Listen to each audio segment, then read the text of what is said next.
One of the biggest problems in America right now is black privilege. Black Americans are one of the most privileged people in the world, and we have to talk about it more. Bet, please do tell me how privileged black Americans are. Here's the average salary in Mexico, in Ukraine, in Egypt, in Vietnam, all big countries with huge economies from different continents. And here is average welfare check in USA. You see the difference? Of course we pander to blacks. They're in every TV commercial. They get more privileges to come into society. They come into every college on preferential with lower test scores. You can't ever say anything negative. You can lose your job. You have your entire life obliterated if you say something racist. And yet we have to hear about how racist we are. How about you take responsibility for your own actions instead of blaming the white man? Now, welcome back again. White Americans are in fear. They're not comfortable. They're not happy with how black Americans are doing. They're very much afraid. And I'll tell you the reason why. But before I tell you the reason, I want you to watch these videos. What is it that can make these people feel very much uncomfortable whenever black people looking like they're doing good and they're doing better and their lives are advancing and all that? Do they need to be worried? And why should they worried? Yeah? But they're very much worried. That is the truth of the matter. I'm going to tell you why they are worried, and I'm going to tell you why should black people be careful. Yeah? But before I get to that point, I want you to watch these videos, and then I will come back and say more about it. You know, I'm going to ask you to subscribe to this channel if you're watching me for the first time. And for the returning subscribers, I really do appreciate you. Thanks for coming, and thanks for always being here. Now, as you're watching this video, prepare your thoughts. Have them shared with me in the comment section. I'm going to do my best to make sure I read all of them and give a response where possible. But before that time, let's take a look at the videos. One of the biggest problems in America right now is black privilege. I am so sick of the people that, listen, I want to talk and I'm going to talk and I'm going to say what I want to say, and none of you can stop me from saying it. Like, I'm sorry, I done my practice and I done my revision before coming on this platform. I revised. So I know that a lot of people are going to try and stop me from talking, but I will not be stopped. All right, and you can't cancel me too, because none of you put me where I am. Okay, so I want to say that black people have privilege, because we do. We have privilege. Use your privilege. Open your eyes. Do what you need to do for your life. Take it by force. Make a way where there is no way. Stop allowing yourself to be, oh my God, it's not fair. Life is not fair. Life is not fair because you are not doing what you need to do. Don't you realize that? Don't you get it? You have everything you need.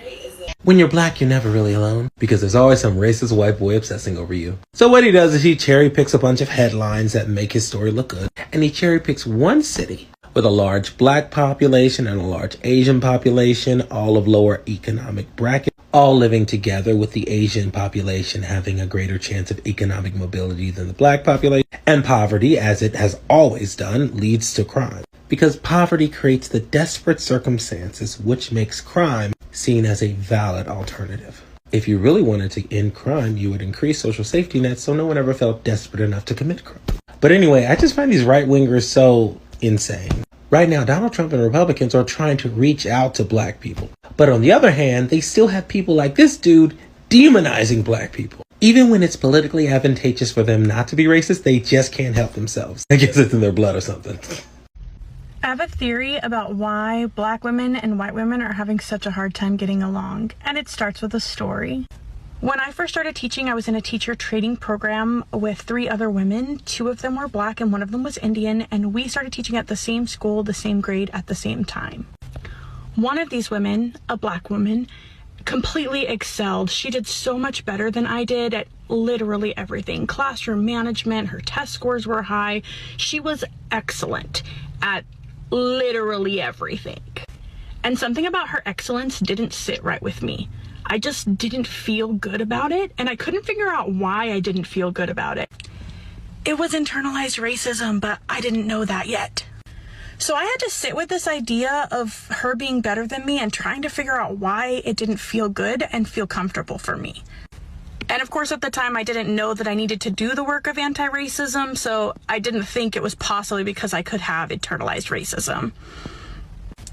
I had to do a lot of study and thought about myself and what could possibly be making me feel this way about this woman. And here's what I discovered. Most of the media that I had consumed up to that point in my life had white people as the central characters. And the shows and other media that I consumed that had white women at the central characters often had black women as the side characters. These black women's role in these movies was to assist the white women, support the white women, advise the white women, but never to rise above the white women. Even shows that were about black women, like The Help, had white women as the central character and the black women as supporting characters. So I internalized the idea that black women were there to support me and to advise me, but not to rise above or become better than me. And that's why when this black teacher was way better and more talented than me, I felt some kind of way about it. Now, I'd imagine lots and lots more white women have also internalized the same idea, and that's why they feel okay stealing black women's content and not giving them any credit, because the black women are just there to advise them anyway. But most black women are natural leaders. Society has forced them to become leaders. And so we need to step aside and let them lead, even if it means checking our privilege and letting them lead us. Yesterday, I made a video about how when I'm in France, people are always asking me, oh, well, like, where are you from? Like, where are you really from? Where are your grandparents from? And I'm like, yeah, like, I'm a black American. Like, everybody's from the United States, like, enslavement. Yeah, okay. But another thing that happens when I'm in France is what I would call black American privilege. Now, let me be clear. This is a very sensitive term, so I am only comparing it to the experiences of other black people in France, not white people. Like, white people always still have all the privilege everywhere. But so what happens for me when I'm in France as a black American is when I walk into a store, I still experience racism, okay? Just when people are looking at me, still they will accuse me of stealing, ask me for a receipt for no reason, or just be like extra rude. And look, I know people say that French people are rude, whatever, but there are sometimes, you know, when we know when it's about race. Okay, so yeah. But the minute I speak English, or even if I'm speaking French with them, like, I don't know what I sound like to them, but like they stay rude. If an American friend comes to join me and we're like, oh my God, done. Their attitudes completely, they completely change. And they're like, oh my God, welcome. Oh my God, you want to try that? Oh my God, do you like that? And I'm like, really? Like, that's what it took, is for you hearing my American accent. And I'm not going to lie, coming from a country where, you know, we as black Americans experience racism all the time, like constantly, it feels nice to be somewhere and be able to like flex my little black American card and have them treat me nicely. But it's also not lost on me how completely fucked up it is. Like, seriously, like, when I think about how black French people or Africans who are in France must get treated, it's actually horrifying. And I just want to clarify, I'm not saying that all French people are rude, or like most of the stores that I go into, I get accused of, you know, something. I'm saying in the cases when this does happen, and this does happen. There's no such thing as women privilege. There's only protection against men. The same way there's no such thing as black privilege. It's only protection against racism. Like, I don't understand how people keep saying things like DEI, right, is giving a leg up to people of color or black people, and it's just like, no, it's giving protection against racism. Like, they're doing this lawsuit against the Voting Rights Act right now, saying that it's racism, but no, it's against white people, but no, it's protection against racism. It's not a privilege for black people. It is a protection from white people. Like, I don't, like, the same thing is just like, men can't do certain things in women's spaces, and it's just like, oh, why women get their own shelters, or why do women get this, that, and the third? It's like, no, that's not a privilege. It's a protection. It's a protection from historical harms that have been perpetuated by people against these populations. Like, what is wrong with you? Why don't you understand that? Why is that so upsetting to you that people need protection from you? Like, I think that's what it is. Men and white people, they get upset when there are protections against, white people, against black people. Blah, blah. White people and men. White people and men get upset when there are protections placed on black people and women, respectively, because it highlights that there needs to be protection from these people who perpetuate harm. And you are in a group that perpetuates harm. That doesn't mean you specifically perpetuate harm, but that means historically the group that you may identify with has perpetuated harm against this other group of protected people. Like, there's nothing wrong with acknowledging that. Like, it's not a personal attack against you unless you take it personal. If you take it personal, you might want to do some introspection and look inside and why you feel like you're taking it personal. But if you are looking at the facts, at the figures, the statistics, and you see what has been, if you are a person who doesn't want to perpetuate harm, you would be in agreement with the protections that are provided to these protected classes of people. Because it's not like this stuff is coming out of nowhere. Like, people are like, oh, racism is over. Texas did not finish integrating schools until like 2003, y'all. And it might even been later than that. But I know it was in the early 2000s that the last school in Texas was integrated from segregation. Because whenever segregation was abolished in schools, Texas did specifically said, hey, like, that would be really hard for us given how racist we are. We're so racist that if we just integrated everyone all at once, there would be a riot. So can we do like a slow rollout? And that slow rollout of integration for schools did not end until 2000 something. Within the last 25 years. They finished integrating schools, and now they are trying to strike down the Voting Rights Act so that people cannot, so that race can't be taken into account when they're redistricting lines. And they know it's just like they're going to do things that say, oh, we didn't take race into account while drawing these lines. It just so happens that like black people are half of the population, but they have no representation just because it just happened to fall. The chips just happened to fall that way. Yeah, I know that, like 50% of the population is black, and, they don't have any districts that are majority black because we decided to break them up to ensure that only black people will be voted with a whole bunch of other white people, so that their vote will actually kind of disappear. That's just a coincidence. Just don't look, nothing to see here. Like, when they struck down the first part of the Voting Rights Act that said that states who have historically had racial issues, they had to take any of the decisions regarding voting to the federal level, and the federal level had to approve of any changes to their voting system. They struck that down, I think, in 2015 because they said that, it's been so long, we don't need this anymore, racism is over. I'm just like, y'all, segregation didn't end in Texas until 2003. And so it was 10 years, like, y'all, and then again, on paper, when something changes in this country or anywhere at all, on paper, when something changes, that it takes decades for the culture to change according to that law. Like, gay people just got the ability to be married within the last 10 years. Well, I think that might have been in 2015 too. Correct me if I'm wrong, but like recently gay people got the right to be married legally to one another. And the culture, it took at least a decade for, and then even then, there's still a culture of anti-gayness, of anti-LGBTQ, of homophobia across the United States. There are so many homophobic people still, many still homophobic people who still walking around. But racism is over. But gay people have the right to marry. Gay people have the same rights as everyone. I'm sure you would say that. They're trying to take away. They just took away the right to a woman having an abortion if she needed it across many states. But there's no such thing as the patriarchy. Women have the same rights as men. I'm sick of the fake ignorance. I'm sick of the pretend ignorance. I'm sick of the. Bye.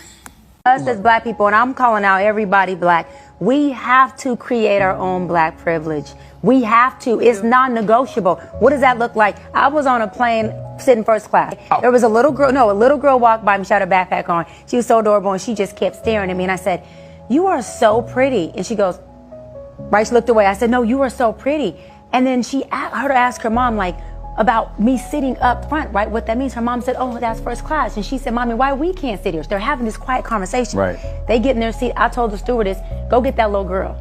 She said, which one? The little girl that walked by me. She went and got the little girl. I said, listen, you have my seat if the mom's okay with it. The mom was like, absolutely. So I said, she has my seat. Whatever she wants, order it. But my point is, I created black privilege with that. We have to start to create that. White people only have white privilege because they privilege their people. We have to start seeing our black people and privilege them. Yeah. We have to do that. That is something I'm calling out every black person to do. If you got a penny or if you got $1 million, figure out once a day what black person you can privilege. I don't care if it's your neighbor or if it's a family member. Please do that. Black Americans are one of the most privileged people in the world, and we have to talk about it more. Bet, please do tell me how privileged black Americans are. Here's the average salary in Mexico, in Ukraine, in Egypt, in Vietnam, all big countries with huge economies from different continents. And here is average welfare check in USA. You see the difference?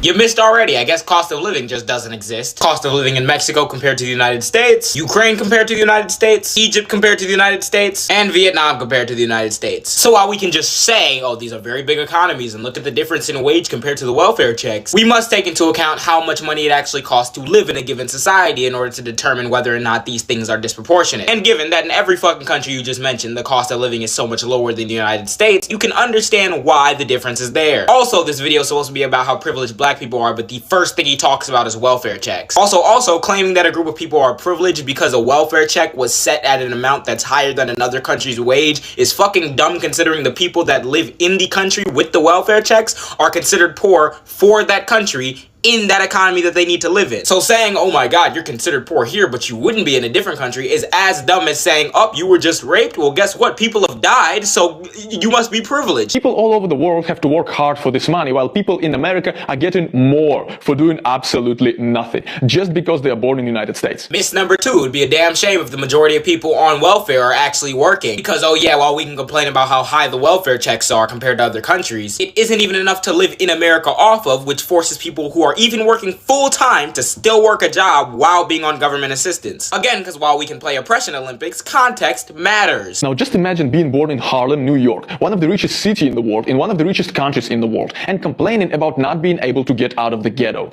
while some Middle Eastern refugee has to smuggle himself to America illegally in a cargo bay of the ship, not having home, not having money, not having citizenship, just to get the slightest chance at life that you had since birth. It's a damn shame you don't even realize how stupid this just was.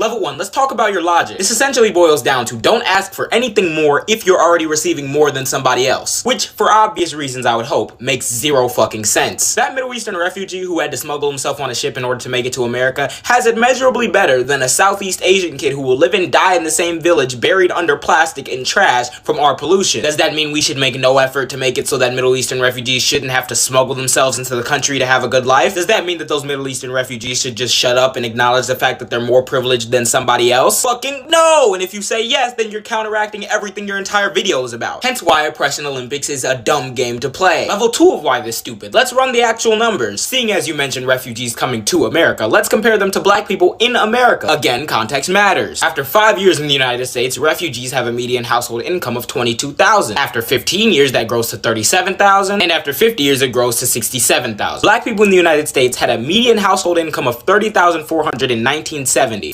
51 years later, that number is $48,297, which means if we run the numbers on that, in the same amount of time it has taken refugee household income to grow by $45,000, black household income has grown by $17,897. So if I wanted to stoop down to your level and assume that money, devoid of all context, immediately denotes privilege, who is more privileged in the United States? This very point is something that you go on to contradict yourself on 2 seconds later when you go on to say, and please, don't give me that excuse about America being racist. Here's the list of richest households in the United States by ethnicity. White people are not even in top 5. How could they all be so prosperous if the country is so racist? Bucko, I don't even think you realize what you're saying here. This is exactly why context matters, because I'm not sure what privilege you're trying to preach to black people about, when not only do all the other Americans make more money than black Americans, average Americans make more money than black Americans. Would you really make the argument that for any other demographic in any other country, them making less than what the average person in their country makes is them having privilege? No, the hell you wouldn't, which is why you try to bring it to a worldwide context, because as soon as you start talking about American context, you get blown the fuck out of the water and start trying to disprove racism by Obama. Can you name any other dominantly white country that had black president for 2 terms in a row? Who's gonna tell him that the next president started a rumor that he wasn't even born here simply because he was black? Now we can talk about how a lot of these immigrant groups you mentioned have higher rates of college degrees, which is something that is quite literally selected for prior to immigration into this country, meaning a disproportionate amount of them coming over with education already, which is why they make so much more than the native-born population. We can talk about how Asian Americans have not faced the same institutional barriers as black people. We can talk about Harlem and how you're apparently confused that many black people can't make it out the ghetto. And you can't get out of the ghetto, really? Man, maybe take a subway? When the city was redlined to high hell, East Harlem had the 7th lowest household income among 55 other New York neighborhoods, and almost 1/3 of households live below the federal poverty line, and how it was literally the birthplace of the very renaissance that was an artistic backlash to intense anti-black racism in the country. We can talk about the fact that while yes, slavery and racism exist in countries all over the world, the slavery that built the new world was chattel and racialized, which is something that was unique, that was not found in the Middle East, in Africa, or in Europe prior. But something tells me that if you don't even have the brain cell count to realize that you just made an entire video about why black people are privileged while using the same racist, factually incorrect statements that have been used since 20 years after slavery to justify why black people are in such shit positions, then something tells me you're not ready for that conversation. I award you no points. May God have mercy on your soul. Because we know them so well,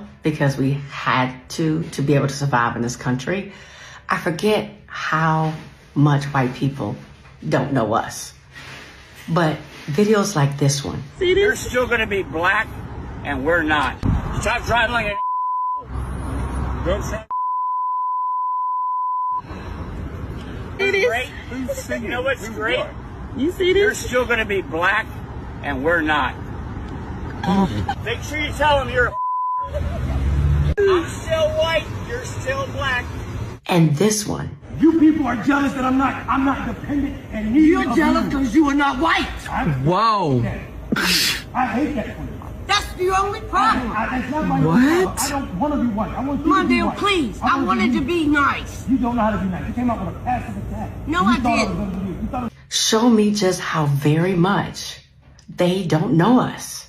Because the one thing I thought was obvious, that just oozed from us, is that we love being black. Like, if you give black people the opportunity to come back as something else, we will choose black every time. As a matter of fact, I thought that was one of the reasons that so many of them hate us, because we're so joyful in spite of all that's been done to us, in spite of how much they've tried to oppress us, in spite of the hate that we receive. We're just so joyful. But obviously that's not the case. Surprising, because Lord knows we black folks love being black. Somebody better tell them. What does black privilege look like? Child, I'm so glad you asked this question, because it's the fact that y'all don't age. That's black privilege right there. Y'all don't age. Y'all could be 102 and be looking 25. Be 73 looking 18. Be 45 looking 15. I don't like that. I'm white. So when I'm 72, I'm going to look 93. What's the secret? Is it cocoa butter? Do I need to go get me some cocoa butter? Is that what it is? Is that the secret? I don't like that. How y'all just don't age. I mean, y'all do age, but it's like reverse dog years. Y'all get 2 years older, but your looks go like 5 years back. I don't like that. Right. Welcome back again. Now, I want you to know something. The black Americans, wherever you are, and the black people globally, all over the world, when Africans or black Americans succeed and some white Americans react with anger or sentiment, it often comes from a mix of these underlying factors. Number one, threat to power and identity. For centuries, white dominance socially, politically, and economically, was treated as normal when black success challenges that some people feel their place or superiority is threatened. It's not about actual loss. It's about perceived loss of status, because for centuries, white dominance socially, politically, and economically was treated as normal. White dominance, whites being dominion, whites being dominion, yeah, whites dominating, being at the top, being over everybody. It was very much normal. If somebody comes to you and tells you about the dominance of the white people, it was a normal thing. But black dominion was not normal. If a black person raised to power, or if a black person ascends to the throne, it used to be something that shocks a lot of people because it was like not normal. Why? Because black people were placed to a point or to a position where they can't do some things in life. They can't get to some points in life, and therefore the white dominance was very much normal, but the black dominance was very much abnormal. So when black success challenges that, the black success now, the success we are seeing in the midst of the black people, it really challenges that. It really makes it it makes it look abnormal. It challenges the fact that white dominance is normal. So that is why the white people fear the dominion or the success or the comfortability, or when black people are doing well. Some people feel their place or superiority is threatened. So white Americans, they feel like their place, their place of dominance, their place of being superior is being threatened by the white wellness, So that is why the white Americans are not very happy and they're not very comfortable when blacks are doing good, when blacks are doing better. That was point number one, threat to identity. Number two, we have historical conditioning. Under historical conditioning, American society was built for generations on systems that favored white people. American society was built, on for generations on systems that favors white people. System that favors white people. White people were favored by their own systems, and therefore they didn't know how to make life super, how to make life better for themselves. But black people knew how to make life better for themselves. Black people, if you can come across a black person right now who is doing good, who is living better, you can boldly and without fear of contradiction say that this person has made it happen by him or by herself. But it's very difficult for us to sit down or without fear of contradiction to say that white people or a white person who is existing has made it happen by him or herself. We shall have a fear of contradiction, definitely, because we've known white people, their lives, their comfortability for generations has been built by a certain system, So things like slavery, segregation, and redlining, etc. So when black people, like those things, they're the ones that made the lives of the black people difficult, and they favored the white people. So when black people rise despite those barriers, it exposes the injustice of those systems, and that the truth can make some people defensive or ashamed, even if they don't admit it. So the white people cannot admit. It's difficult for them to admit for the bad things they've done to the black people. They can't, of course. For many years, we've seen them admitting. We've seen them denying the fact that they made the life of the black people difficult. But at the end of the day, even with that, when blacks get better, when blacks do well, when things of the black community start going well, when they rise despite of all these difficulties, now the systems that have been showing injustices, the black people will be exposed. It's going to be difficult for them to hide it no more, because black people are now getting better, and those systems will be exposed. And the truth can make some people defensive or ashamed. They will just be ashamed Even if they don't admit it, they'll just be ashamed because of the good wellness of the black people. Number 3, we have insecurity and comparison. Success by a group that has been stereotyped as inferior contradicts racist beliefs. Racist beliefs that the black community have been inferior.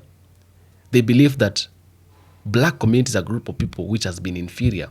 So this group has been stereotyped as inferior for many years. A group that has been stereotyped to be inferior for many years, they cannot easily stand up. They cannot easily do well. They cannot easily be like having the, them being independent and all that. They will always be depending on other people.